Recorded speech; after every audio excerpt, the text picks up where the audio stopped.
forces of darkness are at work there. Why have you shied away from close relationships with women? I've got a few close relationships tonight, if anybody's not spoken before. So why in the past... After the Joe ladies, a few close relationships, I'm all for it. I'm sure the offer will be taken up, but why in the past... Good. I understand that, but what I'm trying to do is find a motivation for what makes Jimmy Savile, and it's not always easy because you put up this facade and you like to joke about things and pretend you don't take things seriously. See, they also talking word salad. See, Jimmy was always being the clown. He was always the joker. You never knew who he was, and that's how he kept himself safe. He always had this weird strangeness about him that you try to get something out of him. You try and communicate with him and you make a joke. And I think his cigar that he had the whole time, that was a prop. People that lie a lot also have their hands over their mouths or you know, hide. And I think his cigar was his way of hiding. And if he didn't want to say anything, he'd put his cigar in his mouth and talk with his cigar in his mouth. And that was that kind of boundary between who he was and who he was talking to. He played the clown. He played the idiot. He was acted the fool. I think that's how his psychopathy came out. I think that's how his, you know, it comes out of people in many ways, and he just came out as the most... He hid himself behind a joker. He hid himself behind the fact that nobody really knew who he was. Nobody could get any sense out of him. He talked in riddles all the time, and in those riddles he did say things that he did. But because people just thought he was a joker, they didn't listen to him clear enough. Yes, I'm a very tricky fella. But if you're tricky, you don't slip up. You never slip up if you're tricky.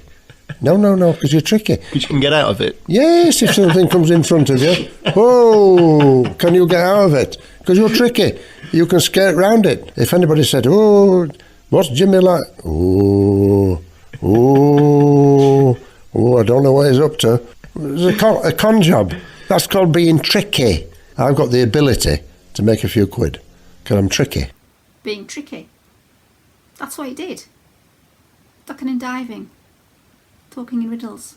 Word salad. Being a joke. He had so many props that he hid behind. And nobody could get to the real person. But is it possible that he did the charity work because something in him told him he was evil and he wanted to offset that? Where he talks about his life as a credit and debit column, you know, and he talks about how he'd feel when he meets his maker. You know, Jimmy Savile was a supposedly devout Catholic. He was a guy who was knighted by the Pope. That's one thing I think as well. A lot of these people, they are bad, but they will do something good to try and combat it. Maybe deep inside they feel that they have to do something because they're so evil and they're so dark, and they've got this dark passenger. And if you've watched Dexter, you'll know what I'm talking about. They may be trying to do good, but it doesn't work in the end because the bad just outweighs the good. And that's what hurts more people, is in the end when they find out that the bad person was the other side of the good person. How people can be two people is beyond a lot of us. We can't comprehend how somebody can do so much good for the world, but also be so bad at the same time. I asked Jimmy Savile about the rumours on every occasion I interviewed him, and he had a whole host of different ways of explaining them away or sort of bluffing his way through it. And what I realise now, looking back on them, is so many of those alibis, if you like, started from a point of guilt and worked backwards. You know, he'd say very odd things like, you know, I'd ask him, well, why do these rumours persist about you? And he'd say things like, well, the reason I don't have a computer in my house is I don't want the police breaking in and nicking my hard drive and accusing me of downloading pornography, which is a very, very odd way of answering a question about, you know, why do these rumours persist about you? Sense that there was something, you know, here was one of the most conspicuous people in Britain, a man who sought publicity at every turn, in the way he dressed, in the way he wore his hair, in the jewellery, in the constant hunger for publicity, and yet nobody knew who he was. The reason that he said that is I read somewhere as well, because Gary Glitter, another paedophile, if anybody knows of Gary Glitter, he was also arrested for being a paedophile. he had his computer taken away. And there was an interview where Jimmy was saying, but, you know, he's only watching it. What's the wrong in that? He's only watching it. That just says something, doesn't it? It was for his own use. Well, that's what being a paedophile is. So they'll actually then kind of reframe things to make themselves feel better for what they're doing. And I think that's why Jimmy didn't have a computer, because he felt like, you know, I don't want people to take my computer away. He'd also go around saying that he hated children, which he did. But if you say I'm hated children, then people can't say, oh, he's not a paedophile because he doesn't like children.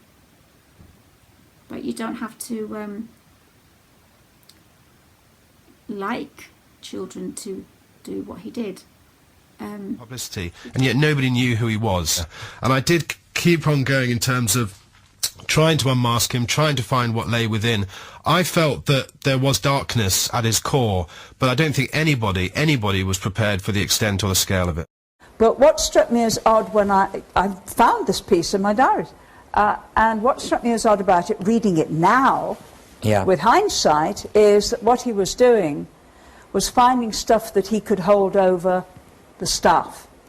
So that if anybody, I think, challenged him and said, what are you doing in those girls' rooms? He could say, don't you challenge me. I know you've been overpaying yourself. I know you've been fiddling this. I know you've been doing that.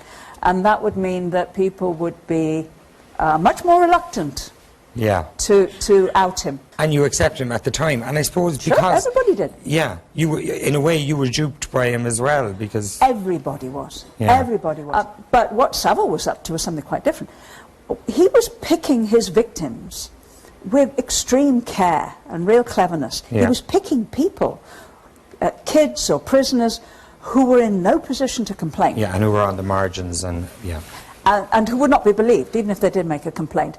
And then he was suborning the staff, the ones who should have been more responsible, perhaps should have been more watchful. I feel terrible about all of it. Yeah. What I really feel terrible about is that so far the police say they have more than 300 victims. And that he was abusing people, children and young adults and psychiatric patients, over best part of half a century. Did you find, you met him before that, I know as well. You met him when Jim was fixing. You thought he was creepy. The first thing I found creepy about him was that he was kind of ingratiating himself with anybody well known. Yeah. You don't like that. You feel he's telling you the stories that he thinks you want to hear. Yeah. And if he's feeding you the stories he thinks you want to hear, and yet at the same time he's revealing stuff about himself, uncomfortable stuff. So you were uncomfortable about him? I never liked him. Right. I never liked him. But you obviously didn't think... But just because I wasn't comfortable with somebody, I couldn't start accusing him of stuff This without... is it, and he was a secular saint. That's the trouble, you see. He was given so much leeway in these hospitals and these mental institutes. He would get into offices, he had the keys for everywhere, and they let him run wild and be in charge. So he would find people, and he'd find things about people, and he'd hold it over their heads, like what she's just said. You do this. You tell people, and I know what you've been up to. It's threatening behaviour. So what he would do, he would threaten the people on the lower level, and then he would smooge and he would love bomb the people on the higher level. So if anyone ever actually went and tried to tell Jimmy Savile's been doing this and doing that, the people up above, at the top, the high up end of, they'd say, no, he's a good guy. No, you're just wanting to cause trouble. He really manipulated people, and he really had control over so many people. Well, the fact is that we know something about somebody, but we think it's just us. And although it's our gut telling us that something's wrong with this person, we always feel like we can't say anything because we're the only people. And just because you don't like somebody, or you've got a gut feeling and you're on your own in that gut feeling, you just think, well, it's just me. I just feel creeped out by him. It's my problem. He's done nothing wrong. It's just me. And that's what we do. We go through life thinking that it's just me. It's just me. I'm feeling very, insecure. And that's why they go for people with mental problems. That's why they go for people who have a past of abuse. Why? Or people that aren't very strong-willed or strong characters, because Anybody who's insecure, anybody who's got issues, who's got mental illness, will always take the blame on themselves. They aren't strong enough of a character. These people will never really abuse anybody who's got a big mouth. They'll blackmail and manipulate and schmooze and love bomb people high up that could actually do something, but those people who are the victims, who are the bottom, who are in the hospitals, who are disabled, who can't speak, who haven't got a voice, these are the ones that these narcissists and these paedophiles and these psychopaths will aim and target and choose and pick the weak ones, whilst love bombing the strong people of the world. The Nolan sisters, of course. And pop star Colleen Nolan revealed that also aged just 14, she'd had a difficult encounter with the presenter. It was an uncomfortable situation the way he held me, and then he mentioned about going to a hotel. But that, you know, you didn't talk about those things then, you didn't think anything more about it. I just thought, oh, I don't like that, you know, 14-year-old, and to me he was 112 then, you know, at 14, and I thought... And what was your reaction? It wasn't easy. This isn't easy. It's not easy to come out and admit to something that you're actually bitterly ashamed of. I am ashamed of that. That's disgusting. What I did is you know, it's not easy. It's never easy to admit it, that you were a victim. It's never easy to admit that you did anything that you're ashamed of. And having done it, and then found that it was scrapped, didn't matter, once again, yeah, I felt upset, aggrieved. That's why these people who have been attacked, abused and victimised by Jimmy Savile or by anybody, is the fact is that they've got the shame, they feel that they've done something wrong, they've been told that they're wrong, they've been told that it's their fault. So we always want to keep our mouths shut and not really say anything because we feel like it's to do with us. It's like the victims of Jimmy Savile, they did things with him and did things for him and did things that he wanted them to do because they benefited in the end. It made their life easier, and they would get things when Jimmy Savile came round. So just to keep the peace, they'd get their cigarettes, they'd get their alcohol, you know, they'd get a ride out in his car. They had to do things to him to get a ride in the car, to get out to the hospital, to go for a day out by the sea, but whilst they parked up in a lay-by, they had to pay for that day out. And this is where they're ashamed, and this is where the victims of Jimmy Savile, for instance, and anybody, if you've done something because you've wanted to gain something for it, that's where your shame is. That's what people can't live with, is that maybe they've done something to gain something. Jimmy Savile used to come to Duncroft. He used to take us girls out. We loved it when he came. Everybody knew he was a perv, and everybody knew that he was going to be groping and wanting sex and wanting other worse things than just plain sex. But he brought lots of nice things with him. We got nice food when Jimmy was coming, and we got lots of cigarettes. He used to bring about 1,000 cigarettes with him at the time, and of course cigarettes was the currency. Afterwards, I think it's just shame. Just the biggest emotion that you can ever feel is shame, and I carry that now to a certain extent.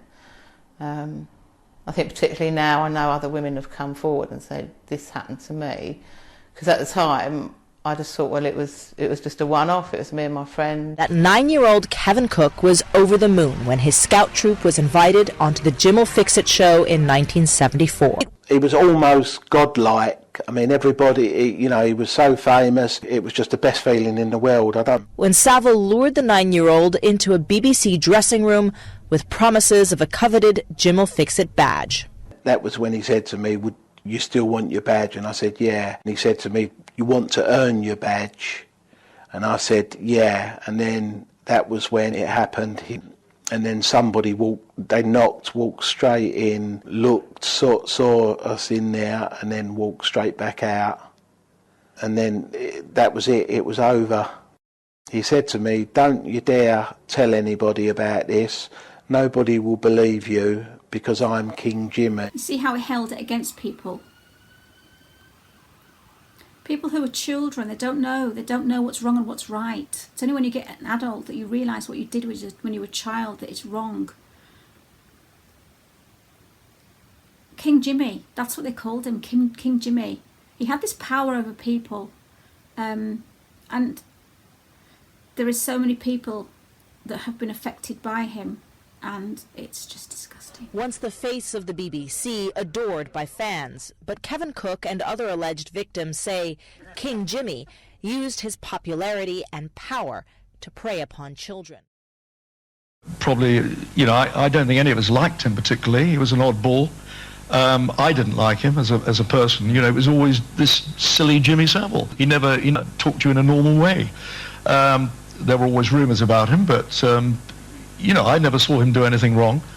I didn't realise how bad he was. The rumours we used to hear was he was just a bit odd, but nothing like the stuff that came out after he died. I mean, truly shocking, I think, for almost everybody. Well, it's an absolute tragedy, and I think the sin is that he's not around to answer for it. See, that's also what happened, is the BBC covered it all up because they were ashamed of it themselves. Something was going down. People high up knew things, but nobody wanted to stand up and say anything because they knew that they'd have conflict. They knew that they'd probably have problems, so no one spoke up. And that is the trouble with narcissist abuse. No one speaks up because we know. We've heard the stories. You never feel like you get anywhere. But you know what? We just have to stand behind our truths. We need to speak up more. We need to say more. Because we can't just keep quiet and let this carry on. You know, Jimmy Savile, he died an innocent man, basically. In his head, he died an innocent man. He had a big funeral, and only about 12 months after his death did it come out. Because everybody was too scared to speak up. Because there was a lot of manipulation going around. There was a lot of scaremongering. You know, you say something about Jimmy, you'll get fired. You say something about Jimmy that, you know, Jimmy knows the Queen. Why would you want to, you know, it's just horrendous. What happened? The police, people reported him to the police, and the police just thought, no, because he's a good guy, because he helps people. We have to remember, good guys are the disguise of narcissist.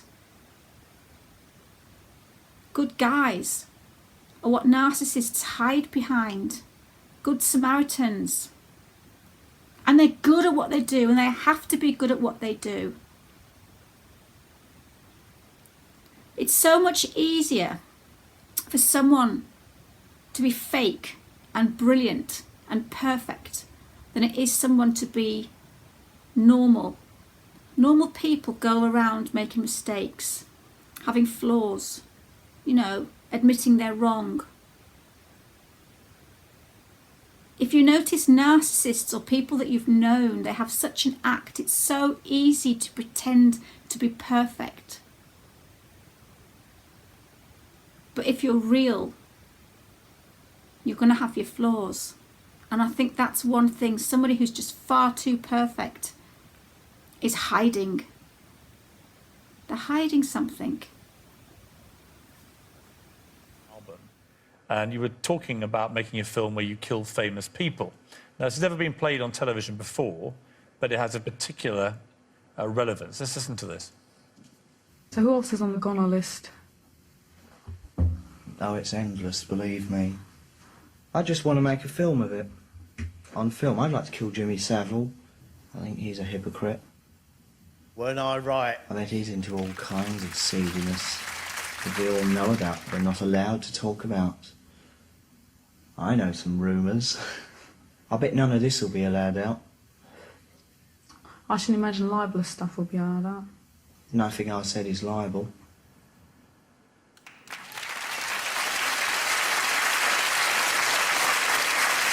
Sounds a bit harsh, the death list there. Well, but actually... Sometimes you're contentious in life just because you're bored of that But put aside put aside the rhetoric you were using, the fact that in 1978, at the height of the Sex Pistols explosion, there you are saying about Jimmy Savile, he was into all kinds of seediness that we all knew about. We weren't allowed to talk about it. I know some rumours. So you had heard the kind of thing that we now know about him, or stuff like that? Yeah. I think most kids did too. Most kids wanted to go to the top of the pops, but we all knew what that cigar muncher was up to. But I'm very, very bitter that the likes of Savile and the rest of them were allowed to continue. Did you ever try and do anything about Savile? I did my bit. I said what I had to. Did they air that? No. It just got suppressed. Yeah. For legal reasons. Yeah. And did you meet? I found myself being banned from BBC Radio there for quite a while for my contentious behaviour. Because of that? But they wouldn't state this directly. There'd be other excuses. I mean, it's shocking. Oh, yeah. He got away with it for another 30-odd years. Well, not only him, a whole bunch of them. And these are the purveyors of good taste, huh? You were too offensive. Brilliant, isn't it? Well, I'm still here, and the rest of them, what are still alive, nice bit of jail time for them. Jail time!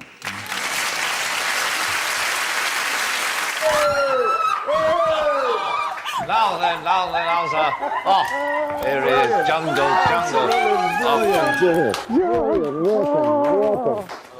Welcome. Good morning. This is Tracy. This is the legendary Jimmy Savile.